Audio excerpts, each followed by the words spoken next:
Ramon Barbosa, sou estudante de licenciatura em Biologia da Universidade Federal do Recôncavo da Bahia e fiz esse vídeo por solicitação da professora Lidiane Aoun. São das plantas vasculares. Contextualizando, a vida no ambiente terrestre apresenta inúmeras características que diferem daquela do ambiente aquático.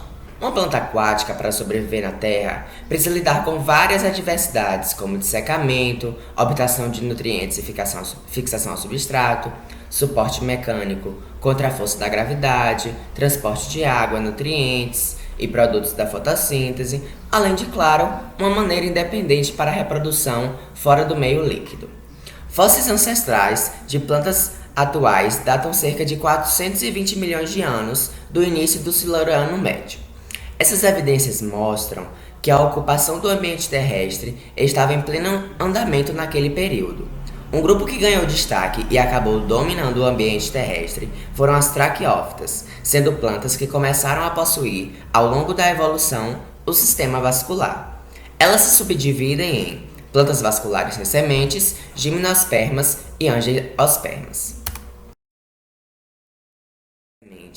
Incluem os filos Lycopodiophyta e Pteridophytas. Os representantes mais comuns do filo Lycopodiophyta são licopódios e a Selaginella.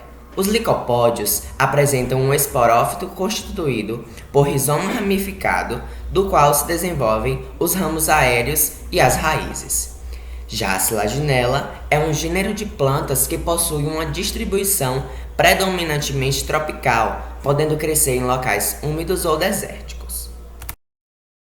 A parte do filo Pteridophyta é formado por samambaias, porém, análises moleculares mostram que as cavalinhas, antes consideradas um filo separado, representam uma segunda linha evolutiva das Pteridófitas, por isso estão agrupadas neste filo, e elas também podem se reproduzir de maneira sexuada e assexuada.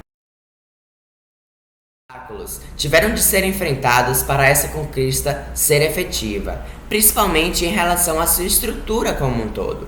Na transição da vida aquática para a vida nos continentes, as plantas ficaram expostas às condições mais adversas. A aquisição de vasos condutores de seiva, por exemplo, permitiu às plantas suportar o alto grau de evaporação na superfície terrestre. Já na epiderme, formou-se uma camada hipermeabilizante muito mais eficiente graças ao aparecimento da cutícula, que é formada por componentes hidrofóbicos de composição lipídica, o que, claro, favoreceu essa característica de reduzir o dessecamento da planta. Graças a ela, é possível manter a água retida nas folhas.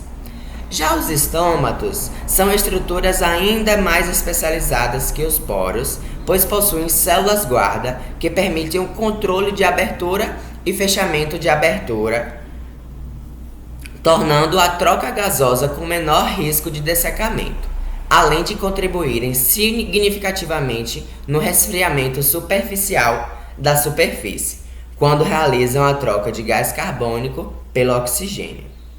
Já em absorção de nutrientes, na água todas as células que recobrem os organismos estão em contato e podem absorver os nutrientes e saem nela dissolvidos. Em terra, estes nutrientes estão no solo. Logo, as estruturas adaptadas para realizarem essa função seriam as raízes, que são vascularizadas, que agora fariam essa ligação solo-planta na absorção do que fosse necessário para seu desenvolvimento. E o problema de sustentação foi contornado por algumas plantas com o aparecimento de lignina, uma substância que se deposita nas paredes celulares de alguns tecidos vegetais, endurecendo-os. A presença do sistema vascular, que é formado por xilema e floema, contribuiu para o sucesso das plantas na ocupação do ambiente terrestre. Reprodução. O ciclo de vida dessas plantas agora se torna de alternância de gerações, um ciclo apodiploide, sendo que a geração dominante é a esporófita. Podemos dizer também que todas as plantas vasculares são orgâmicas, ou seja, possuem grandes zoosferas imóveis e pequenos anterozoides que nadam ou são conduzidos até a osfera. Quando atinge a maturidade, o gametófito produz um ou mais gametângios, que são os órgãos que produzem gametas haploides. Como vemos na imagem, o adulto diploide, 2N, produz esporos, N, por meiose. Já o adulto haploide, N, produz gametófitos por mitose, que chegarão até as zoosferas e conseguirão fecundar o esporófito, formando um zigoto 2N. Podemos perceber que para que haja sucesso na habitação do ambiente aquático terrestre, é necessário investir no acúmulo de água, principalmente em reservas biológicas, e, consequentemente, gastar menos energia possível.